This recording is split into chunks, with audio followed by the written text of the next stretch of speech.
बिस्मिल्लाहिर्रहमानिर्रहीम, अस्सलाम वालेकुम। अगर मैं आपसे कहूं कि सऊदी के डिफेंस मिनिस्टर की ईरान विजिट का मतलब यह है कि अमेरिका हूतीस से जंग हार गया है और आगे उसे ईरान के आगे भी सर झुकाना पड़ेगा, क्योंकि मिडिल ईस्ट के लिए जो उसने हिसाब किताब बनाया था वो बिगड़ गया है। ईरान के supreme leader Syed Ayatollah Ali Khamenei ने सऊदी के डिफेंस मिनिस्टर से एक बहुत खास बात कही है जो मिडिल ईस्ट को हमेशा के लिए बदल सकती है।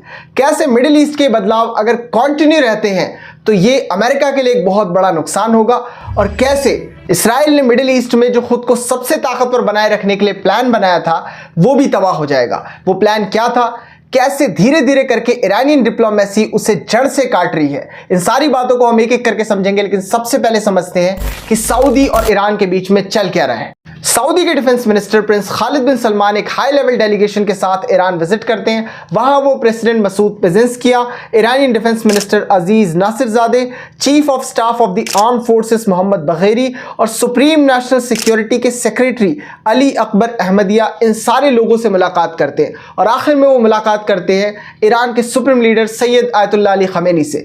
अगर आप ध्यान से देखेंगे तो इनमें से ज्यादातर लोग ईरान के डिफेंस और मिलिट्री के हाई लेवल लीडर्स हैं, और बहुत से तो ऐसी एजेंसीज के लोग हैं और वो नाम है जिन्हें वेस्ट ने ब्लैकलिस्ट कर रखा है, और वो ओपनली इस्राइल के खिलाफ बोलते हैं। और सऊदी ने खुद के भी सारे लोग डिफेंस और मिलिट्री से रिलेटेड ही भेजे थे। इसका एक ही मतलब है, सऊदी का एडमिनिस्ट्रेशन ये साफ करना चाह रहा है कि हम अमेरिका के ईरान के ऊपर हमले के प्लान के पूरी तरह खिलाफ हैं। हमारे और ईरान के बीच में कोई भी सिक्योरिटी और मिलिट्री रिलेटेड टेंशन नहीं है। इस विजिट का एक बड़ा मकसद ईरान के साथ दोस्ताना ताल्लुकात बनाना और साथ में यह भी साफ करना कि ईरान इस्राइल से ज्यादा इंपॉर्टेंट है सऊदी अरेबिया के लिए। वो कैसे?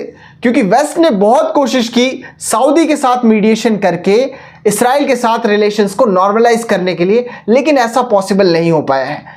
पर दूसरी तरफ चाइना ने बस एक हल्का सा पुश दिया और सऊदी और ईरान के बीच में ना सिर्फ रिलेशंस रिवाइव हुए बल्कि पूरी तरह नॉर्मलाइज हो चुके हैं। ऐसा तभी पॉसिबल होता है जब दोनों कंट्रीज पहले से तैयार होती हैं। सऊदी और ईरान के बीच में इस नॉर्मलाइजेशन, कंस्ट्रक्टिव टॉक्स और दोस्ती से अमेरिका को बहुत बड़ा खतरा है। फिलहाल ईरान और यूनाइटेड स्टेट्स के बीच में इटली के अंदर एक न्यूक्लियर टॉक्स चल रही है, जिसमें अमेरिका का मकसद ईरान को न्यूक्लियर एनरिचमेंट से रोकना है, क्योंकि उसके बाद बॉम्ब बनाना बहुत ज्यादा आसान हो जाता है। लेकिन ईरान ने पहले ये बोल दिया है कि न्यूक्लियर एनरिचमेंट की प्रोसेस को रोकना ये नॉन नेगोशिएबल है, यानी तुम्हें बात करनी है तो कर लो, लेकिन जो तुम्हारी असली परेशानी है उस पर हमें बात ही नहीं करनी, वो काम तो हम करके रहेंगे। तो डोनाल्ड ट्रंप बाय हुक और बाय क्रुक ईरान के ऊपर दबाव बनाकर अमेरिका की शर्तों पर इस डील को करना चाहते हैं, जिसमें यूनाइटेड स्टेट्स ये कह रहा है कि ईरान अपनी सारी न्यूक्लियर डेवलपमेंट की एक्टिविटीज को कंप्लीटली हॉल्ट कर दे, और ईरान इस बात पे मान नहीं रहा। तो फिर ट्रंप गजा पे हमले करवा रहा है, लेबनान पर हमले करवा रहा है, और यूनाइटेड स्टेट्स की आर्म फोर्सेस खुद यमन के ऊपर एयर स्ट्राइक्स कर रही हैं। उसके बाद वो लोग धमकी दे रहे हैं कि हम ईरान की न्यूक्लियर फैसिलिटीज को उड़ा देंगे, जिससे खुद ब खुद उनके न्यूक्लियर एनरिचमेंट रुक जाएगा।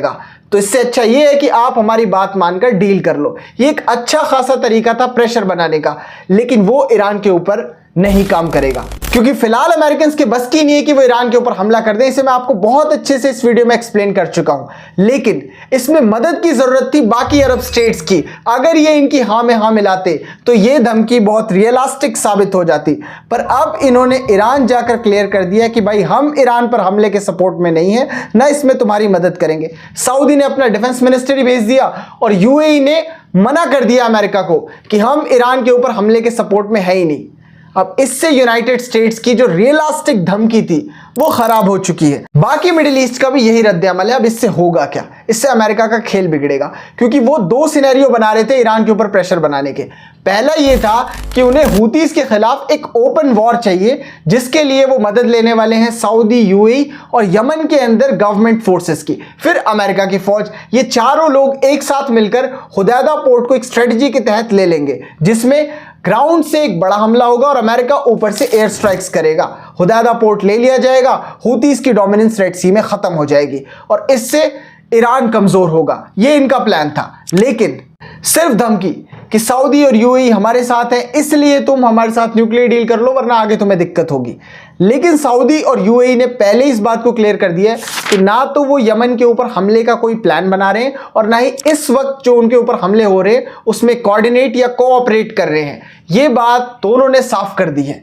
दूसरा जो उनका प्लान था प्रेशर बनाने का ईरान के ऊपर वो था heavy American troops buildup.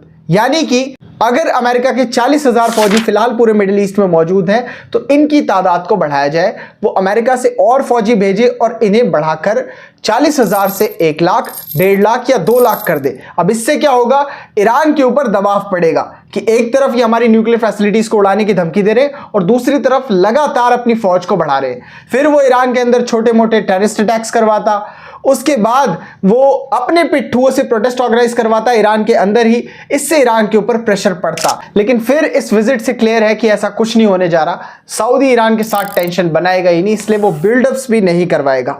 Israel का भी एक बड़ा प्लान है जो इससे खराब होने वाला है, वो भी मिडिल ईस्ट के लिए अमेरिकन प्रोजेक्ट ही है। उसमें क्या है और कैसे वो बिगड़ रहा है, उसमें यूनाइटेड स्टेट्स मिडिल ईस्ट पर राज करना चाहता है, शिया सुन्नी करके, अरब फारसी करके।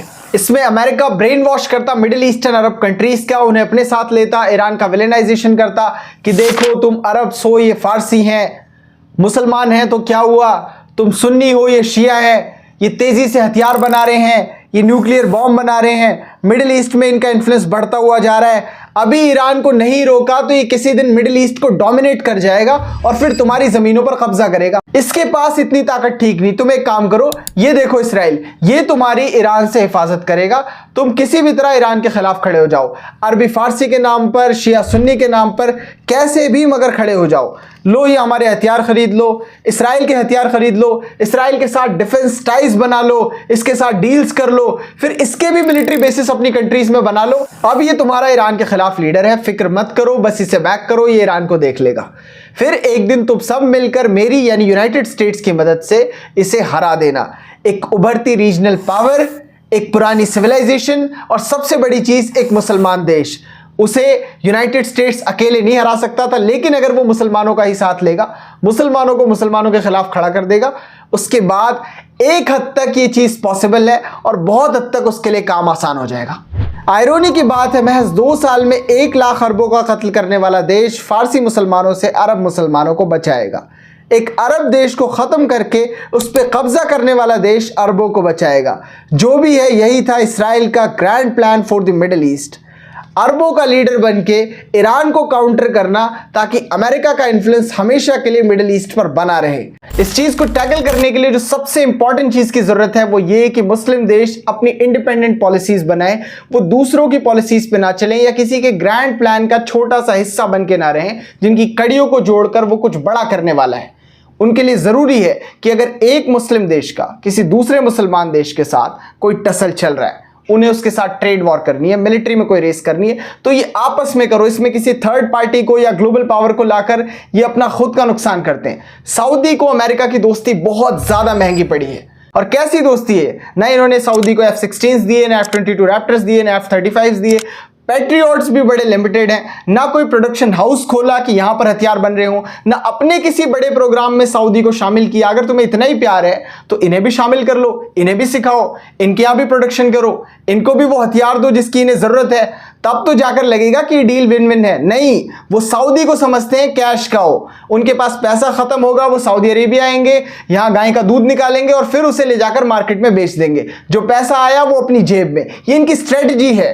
अच्छा, सवाल यह है कि इस वक्त सऊदी ने विजिट क्यों की, जब अमेरिका और ईरान के बीच में काफी टेंशन है। साथ में यूएई ने भी सिरे से अमेरिका के सारे प्लान्स को नकार दिया है। इसका एक बड़ा इंपॉर्टेंट रीजन है। रीजन ये है कि सऊदी और यूएई का फिलहाल जो प्राइमरी गोल है वो economic development, diversification of economy और शिफ्टिंग द इकोनॉमी है। इस वक्त उनकी इकोनॉमी जो बेसिकली डिपेंड करती है वो ऑयल और गैस पर। वो चाहते हैं कि जीडीपी में दूसरी फील्ड्स के भी शेयर को बढ़ाया जाए। ऑयल के साथ साथ वो एग्रीकल्चर पर भी काम करें, रोबोटिक्स और आर्टिफिशियल इंटेलिजेंस पे भी काम करें, फिनिश गुड्स भी बनाएं और दूसरी हैवी इंडस्ट्रीज में मैन्युफैक्चरिंग पर भी फोकस करें, जिसके बाद उनकी इकोनॉमी डाइवर्सिफाई हो जाएगी। बेसिकली वो कोशिश कर रहे हैं अपनी इकोनॉमी को शिफ्ट करने में ऑयल से दूसरी फील्ड्स में, ताकि वो थोड़ी बहुत या कंप्लीटली स्विच हो जाए, क्योंकि ऑयल और गैस लिमिटेड है। और इलेक्ट्रिक व्हीकल्स के राइज ने एक अलार्म बजा दिया मिडिल ईस्टर्न कंट्रीज के लिए। अगर वो किसी डिकेड लॉन्ग कॉन्फ्लिक्ट में इस वक्त चले जाते हैं तो वो ऐसा कभी नहीं कर पाएंगे। इसीलिए इस वक्त वो एक एक कदम फूक फूक के रख रहे हैं। ऊपर से अगर कोई कॉन्फ्लिक्ट हो जाता है तो इनकी ऑयल फील्ड्स को निशाना बनाया जाएगा और जो बचा कुचा ऑयल प्रोडक्शन होगा भी उसमें वो कौड़ियों के भाव जाएंगे। आपको ठीक से समझ में नहीं आया होगा, मैं आपको एग्जांपल से समझाता हूं। मान लो सऊदी और यूएई राजी हो जाते हैं हूतीस के ऊपर यमन में हमला करने के लिए, वो भी अमेरिका के साथ मिलकर। अगर वो ऐसा करते हैं तो हूतीस बदले में इनके ऊपर जवाबी हमले करेंगे, और वो हूतीस हैं जो सीधे यहां से 2000 किलोमीटर इसराइल पे फेंकते हैं और वो एक्यूरेट टारगेट पर जाकर लगता है। सऊदी और यूएई उसके बगल में ही है, उनकी ऑयल फील्ड्स पास में ही है, ये डायरेक्ट ऑयल फील्ड्स पर हमला करेंगे और सऊदी और यूएई में ऑयल प्रोडक्शन बंद हो जाएगा। सऊदी और यूएई में अगर ऑयल प्रोडक्शन बंद हो गया मतलब सब कुछ बंद हो गया। हूतीस ने पहले ही वार्निंग जारी कर रखी कि अगर हमारे ऊपर अमेरिका के साथ मिलकर हमला करते हो या डायरेक्टली हमारे ऊपर अटैक्स करते हो तो हम तुम्हारी ऑयल फील्ड्स को फौरन अपने मिसाइल्स और ड्रोन से टारगेट करेंगे। दूसरा रीजन है कि पूरे मिडिल ईस्ट में अमेरिका के 40,000 के करीब फौजी हैं। अगर सऊदी और यूएई बाकी सारी मिडिल ईस्टर्न कंट्रीज अमेरिका के साथ मिलकर ईरान के ऊपर हमले करती हैं या फिर अमेरिका का उसमें साथ देती हैं तो ईरान का जो पहला टारगेट होगा वो यहां पर टिके उनके फौजी होंगे। वो सीधे इनके ऊपर अटैक्स करेंगे, इनके मिलिट्री बेसिस पर, इनके हथियारों पर, इनकी सप्लाई लाइंस पर। वो सारी चीजें through out the middle east फैली हुई हैं। जब उन्हें वो फ्लैटेंड करेगा तो मतलब इन कंट्रीज की जमीनों के ऊपर हमला होगा और ये डायरेक्टली उस कॉन्फ्लिक्ट में इन्वॉल्व हो जाएंगे। फिर ईरान इनके एनर्जी इंफ्रास्ट्रक्चर को भी टारगेट करेगा, जंग उलझती चली जाएगी और लंबी होगी। अफगानिस्तान में जबकि अफगानों के पास हथियार तक नहीं थे तो वो जंग 20 साल चली और अमेरिका के $2 ट्रिलियन खर्च हुए। यहां पर ईरान के पास बड़े लेवल पर हथियार हैं, वो अमेरिका के साथ एक लंबे वक्त तक जूझ सकता है। यूनाइटेड स्टेट्स का अपना खुद का तो पैसा खर्चा होगा ही, साथ में वो मिडिल ईस्ट के रिसोर्सेज को एक्सप्लॉइट करके भी उस जंग में लगाएगा। यानी कि या तो तेल बंद हो जाएगा या फिर तेल एक्सप्लॉइट होगा। दोनों ही केसेस में अगर 10 साल भी इस तरह कोई ब्रूटल वॉर चलती है तो हालत वेनेजुएला जैसी हो जाएगी। यानी रिसोर्सेज तो हैं लेकिन उन रिसोर्सेज का कोई बेहतर इस्तेमाल नहीं हो पा रहा। यूनाइटेड स्टेट्स इस पूरे कॉन्फ्लिक्ट में सिर्फ अपने बारे में सोच रहा है और सऊदी अरेबिया को वो सैक्रिफिशियल लैंप बनाना चाहता है। सऊदी का इस वक्त रुक जाना एक डिप्लोमेटिक मास्टर स्ट्रोक है। अच्छा, मैंने आपसे बहुत दिन पहले कहा था कि इस वक्त ईरान बहुत ताकतवर देश है, इसराइल और उसका कोई मुकाबला नहीं है। वो इसराइल को कभी भी फ्लैटेंड कर सकता है और ऐसा करने के लिए उसे अपने सारे हथियार इस्तेमाल करने की जरूरत नहीं है, सिर्फ एक सिग्निफिकेंट पोर्शन यूज करना है। और मैंने ये भी कहा था कि 6-8 घंटे लगेंगे उसे फ्लैट करने में या पूरी तरह ढा देने में। लेकिन इस वक्त यूनाइटेड स्टेट्स के एक बड़े फेमस फॉर्मर कॉलोनल हैं मिस्टर डगलस, उन्होंने भी ये सेम बात कही है कि ईरान एक दिन में इसराइल को फ्लैटेंड कर सकता है। वो इसलिए कह रहे हैं क्योंकि उन्हें पता है कि उसके पास जो आर्सेनल्स हैं उसकी कैपेबिलिटीज बहुत ज्यादा हैं। You haven't looked carefully at Iran. Iran's arsenal of missiles is enormous. It could flatten Israel in a day. इस वक्त ईरान को डर है लेकिन यूनाइटेड स्टेट्स का कि इनके साथ अगर जंग हो जाती है तो ईरान बहुत हद तक पिछड़ जाएगा और दोबारा से उसे दुनिया की रेस में आते आते वक्त लगेगा। वो इन कॉन्सिक्वेंसेस से डरता है, इसराइल से नहीं डरता। इसराइल के साथ जो लोग उसका मुकाबला कराते हैं वो बेवकूफ हैं। ईरान की इसी ताकत को शो करते हुए ईरान के supreme leader Syed Ayatollah Ali Khamenei ने एक बहुत खास बात कही प्रिंस खालिद बिन सलमान से, जो रीजन के डायनामिक्स को हमेशा के लिए बदल सकते हैं। उन्होंने कहा, हमें यकीन है कि सऊदी और ईरान के बीच में ये रिश्ता दोनों कंट्रीज के लिए काफ़ी फ़ायदेमंद साबित होगा। इसके लिए दोनों कंट्रीज एक दूसरे की तारीफ कर सकती हैं। आगे उन्होंने कहा कि ईरान ने जो भी एडवांसमेंट और अचीवमेंट्स हासिल की हैं उसे वो सऊदी के साथ शेयर करने के लिए तैयार हैं। ये एक बहुत इंपॉर्टेंट स्टेटमेंट है।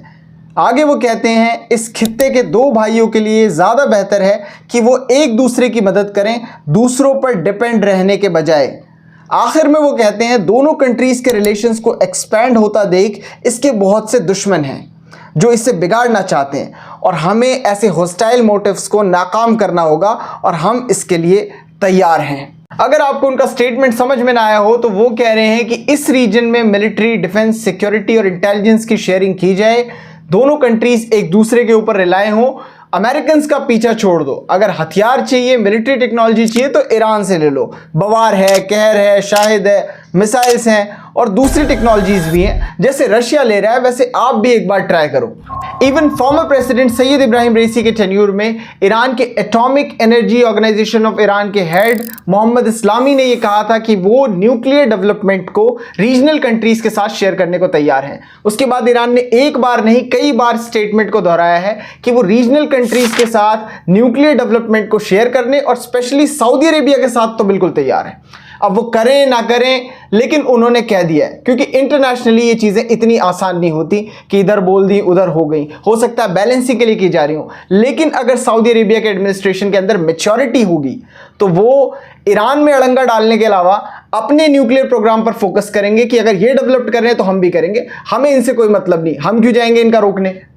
सऊदी अरेबिया भी मिडिल ईस्ट में ग्लोबल पावर्स के बीच में एक बैलेंस बनाने की कोशिश कर रहा है, जिससे चीजें उसके लिए आसान हो जाएं और किसी एक पावर की डोमिनेंस पूरे मिडिल ईस्ट में ना रहे। इन्होंने चाइना को इनवाइट किया, उसने ईरान और सऊदी के बीच में नॉर्मलाइजेशन करा के टेंशन को पूरी तरह खत्म कर दिया है। उसके बाद इन्होंने चाइना के बेल्ट एंड रोड इनिशिएटिव में इन्वेस्टमेंट करने की भी बात की है।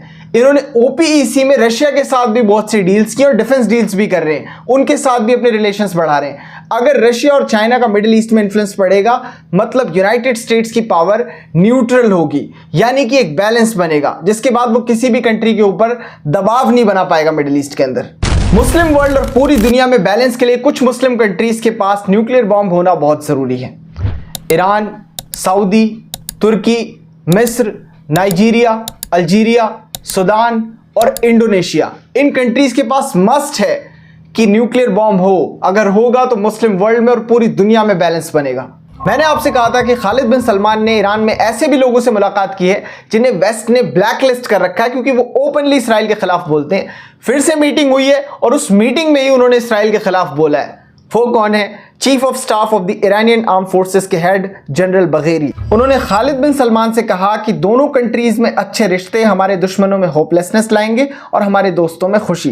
बगेरी ने सऊदी के IONS मैरीटाइम एक्सरसाइज में पार्टिसिपेट करने के लिए भी सऊदी का शुक्रिया अदा किया कि दोनों देशों के रिश्ते सुधारने के लिए ये एक बड़ा कदम है। इस दुनिया में जो तेजी से हालात कॉम्प्लेक्स होते जा रहे हैं, इसीलिए ईरान तैयार है कि वो सऊदी के साथ डिफेंस टाइज को बढ़ाए। उन्होंने इसराइल की करंट गवर्नमेंट की मजम्मत करते हुए कहा और उन्हें टारगेट किया कि ज़ायनिस्ट रजीम मुसलमान देशों के बीच में अमन खत्म करके हालात खराब कर रही है ताकि इस खित्ते में केओस फैले। और यह भी कहा कि गजा में जो कत्लेआम हो रहा है उसे रोकने के लिए सारे मुस्लिम ममालिक को एक साथ आने की जरूरत है और मुत्तहिद होकर ही हम इसराइल के गुनाहों के खिलाफ लड़ सकते हैं। अगर रिलेशंस ऐसे रहते हैं, सऊदी और ईरान क्लोज आते हैं, मिलिट्री और ट्रेड में कॉपरेट करते हैं, तो डेफिनेटली यूएसए मिडिल ईस्ट के अंदर अपना सिक्योरिटी रोल खोएगा, सऊदी इंडिपेंडेंट बनेगा। अगर ऐसा होता है तो यूएसए मिडिल ईस्ट के अंदर काफी कमजोर हो जाएगा और उसके पास कोई ऑप्शन नहीं बचेगा इस रीजन को छोड़कर चले जाने के अलावा। जानता हूं यह भी पॉसिबल नहीं लग रहा, लेकिन मुझे उम्मीद है